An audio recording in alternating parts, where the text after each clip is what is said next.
Eu me lembro sempre de uma vez, um evento, onde eu estava lá em São Paulo, na sala dos pastores, ali conversando com meus amigos pastores, e eles eram mais novos do que eu, e aí a gente estava naquela fuleiragem, conversando, falando de futebol, e zoando um time do outro, e o meu time não me deixa mais ficar humilde, então eu tenho muita razão para zoar o time dos outros, e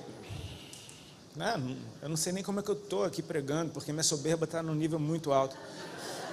Mas eu me lembro que a gente estava com aquele tom de voz, aquele tom de brincadeira e zoando um com a cara do outro, e de repente chegou a mãe do pastor, que é uma anciã, cara, que inspira, exala a santidade. E ela entrou naquela sala e, incrivelmente, cara, o tom de voz se ajustou à presença dela, o tipo de conversa se ajustou à presença dela. E aquilo me fez pensar, cara, se a presença de um ancião, de uma pessoa de Deus, de uma mulher santa, tem o poder de ajustar o nosso comportamento, imagina a presença de Deus manifesta. Cara, você se ajusta na hora. Foi Pedro, quando soube que era o Senhor, se jogou na água porque estava nu. Sabe, é Jacó, quando tem aquele sonho, ele fala, Deus está nesse lugar e eu não sabia, quão terrível é esse lugar. Sabe, é aquele momento em que você percebe, cara, é Deus falando comigo. Ou seja, entrar na presença é muito mais a respeito de você tomar consciência da presença que já está dentro de você. Mas quando nós o adoramos, cara, eu acho que isso talvez seja a atitude que a gente possa ter de maior consciência da presença de Deus. É quando eu estou diante dele, junto com os anjos, junto com os serafins. Sabe, assim, a Bíblia diz que Deus habita no meio dos louvores. E eu não sei como você visualiza isso, mas eu não consigo imaginar Deus saindo da sua habitação para vir visitar o meu louvor.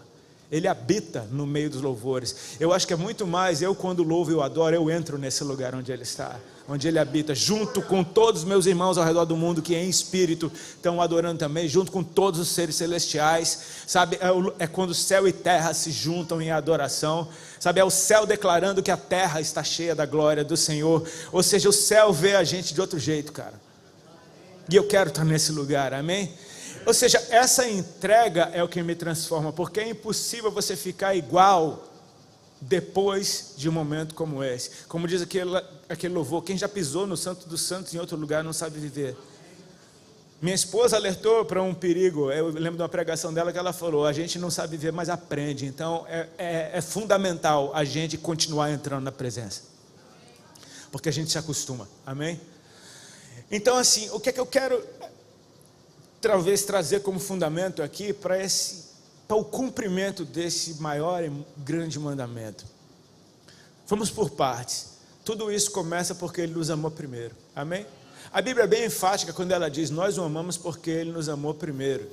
Então Deus não está dizendo para qualquer pessoa, ame o Senhor seu Deus, com toda a tua alma, teu entendimento, todo o teu coração. Ele está dizendo para aqueles que o têm como Senhor. E se o tem como Senhor, tem o amor como Senhor. E se o amor é o teu Senhor, você sabe que o amor te amou. Porque a natureza do amor é amar. Amém? Ou seja, é incrível isso, porque Deus nunca pede algo para você que você não possa dar. Mais do que isso, Ele não pede algo para você que você não tenha para dar. Repete comigo, não possa dar e não tenha o que dar. Quando Deus te diz, ame ao Senhor, isso é imperativo. E o imperativo de Deus é bem diferente do que simplesmente uma ordem ou um mandamento. O imperativo de Deus é profecia, porque Deus é criador, tudo que Ele criou foi através da sua palavra. Então tenta imaginar dessa forma, você está triste, e aí vem Deus e diz, bom dia. Seu dia ficou bom na hora, porque Ele é criador, Ele criou um dia bom para você, amém? Você consegue imaginar os discípulos de Jesus, depois da sua morte, reunidos num lugar, trancados, com medo dos judeus? Imagina o ambiente que estava ali, o tanto estava pesado, e de repente Jesus aparece no meio deles e diz, paz esteja convosco. Ele não está dando um cumprimento à paz do Senhor, irmão, Ele está ministrando paz sobre aquele lugar, diz, paz esteja convosco. Pronto, a paz chegou, acabou o medo, amém? Quando a gente cantou aqui, o amor lança fora o medo. Quando ele chega não tem espaço, é como a luz e treva, não tem mais espaço, os dois não coabitam no mesmo lugar, amém? Então quando Deus me diz, ame ao Senhor teu Deus, Ele está primeiro me dando a capacidade de amá-lo, ou seja, eu não tenho mais desculpa, Deus me falou ame, Ele está criando um caminho para eu caminhar, amém? E assim, eu quero que você saiba que Deus sabe o que tem dentro de você melhor do que você. Tem coisas dentro de você que você não sabe, mas Deus sabe o que Ele colocou dentro de você. Sabe, a gente olha para uma semente, e se você não for especialista em agricultura, você não sabe nem de que é aquela semente. Deus sabe o que tem dentro daquela semente. Ele sabe a vida que Ele colocou ali dentro dela. Ele sabe o futuro que tem dentro dela. Sabe, como um pastor lá da igreja que eu congrego, o pastor Juscelio, ele disse uma vez, algo muito simples: você pode abrir uma laranja e contar quantos caroços tem dentro dela, mas você nunca vai conseguir contar quantas laranjas tem dentro de um caroço de laranja, porque isso é a respeito de futuro. Ou seja, Deus sabe o que Ele plantou dentro de você. Então quando Deus diz, ame o Senhor teu Deus, Ele primeiro está te dando a capacidade de amá-lo, e Ele está dizendo para você, você tem amor para dar. Amém? Mas eu preciso concordar que o meu amor não é perfeito. Eu tenho certeza que o seu também não. Como Pedro, naquele texto que eu citei aqui no começo, reconheceu finalmente que seu amor não era perfeito para com Deus. Eu reconheço que o meu amor não é perfeito, mas eu tenho algum. E por mais que você tenha sofrido rejeição, abuso, violência, descaso, ainda que você fosse a pessoa mais miserável do mundo em termos de nível de amor recebido, existe o amor que você gostaria de ter, e isso é um amor que você tem. A simples ideia de um amor é amor que você tem. Ou seja, você pode dar amor a Deus, amém? Amém? Eu acho lindo isso, porque Deus, Ele olha para a minha imperfeição e Ele não me cobra a perfeição, Ele me cobra tudo. Ele não está falando de uma qualidade de amor, Ele está falando de uma quantidade de amor, Ele está falando de uma medida. Ele diz, me ame com todo o seu coração, a sua alma e o seu entendimento. Ou seja, pega o que você tem, filho. Pode ser michuruca, pode ser meia boca. Amém? O que eu quero não é a qualidade do seu amor, eu quero é a entrega total. Me dê tudo o que você tem. Entrega todo o seu amor. Ou seja, se a gente faz aquele paralelo entre amar a Deus e cultuá-lo, ou seja, assim como eu entrego algo ao Senhor, Deus está me pedindo a melhor oferta que eu posso dar, que é o meu amor a Ele.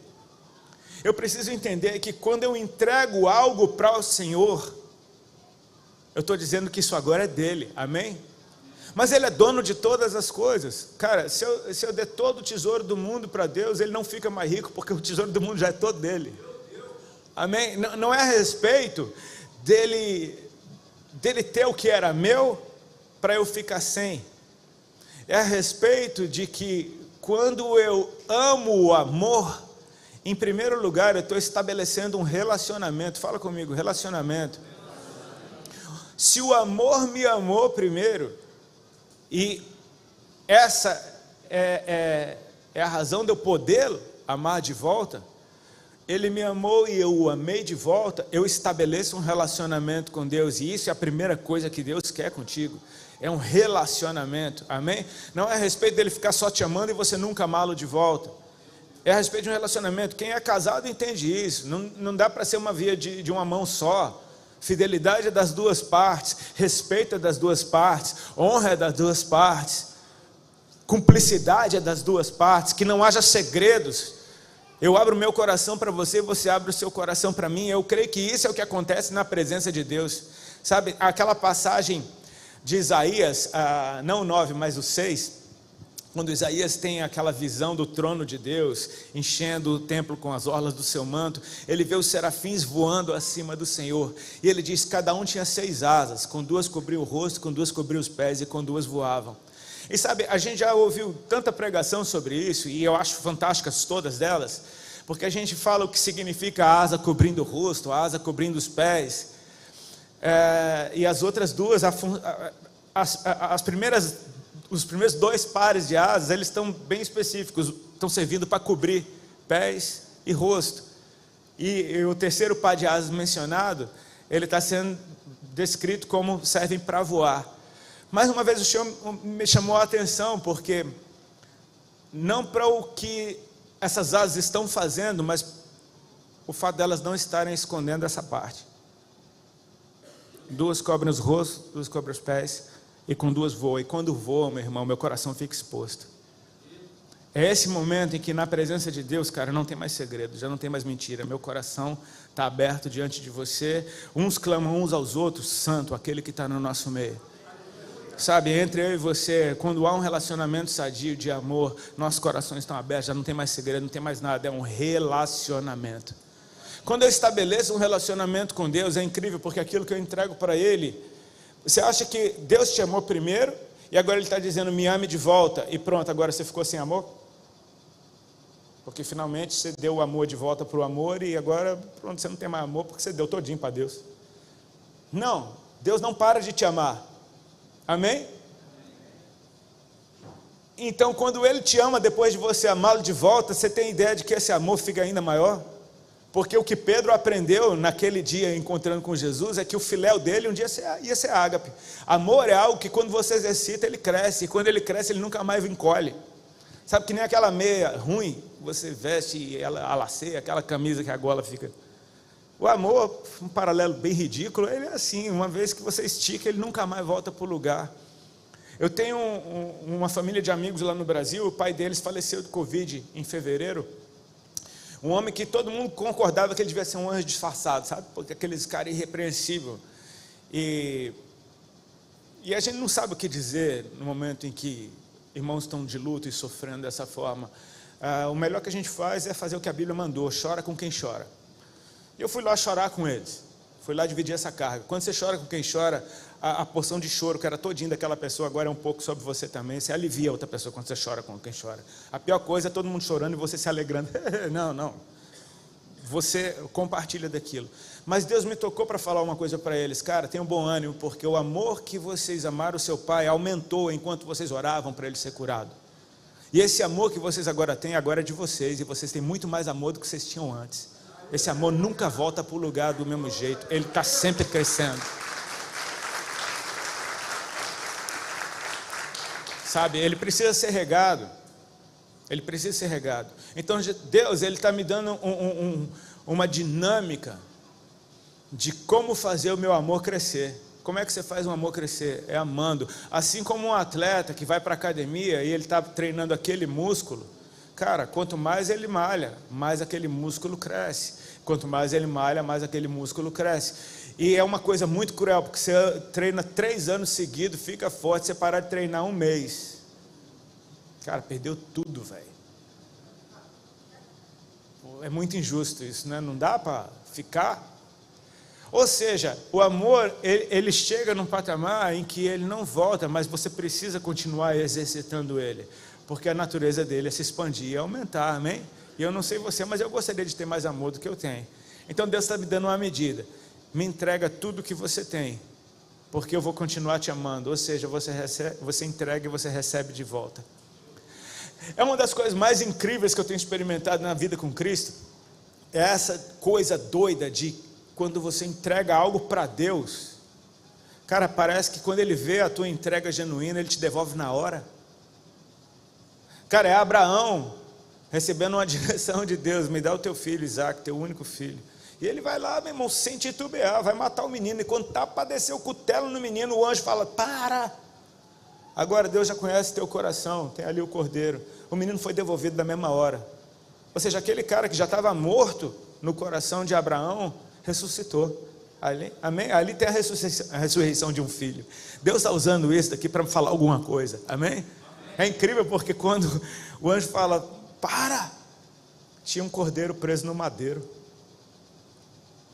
Deus já preparou o sacrifício, o cordeiro no madeiro, amém?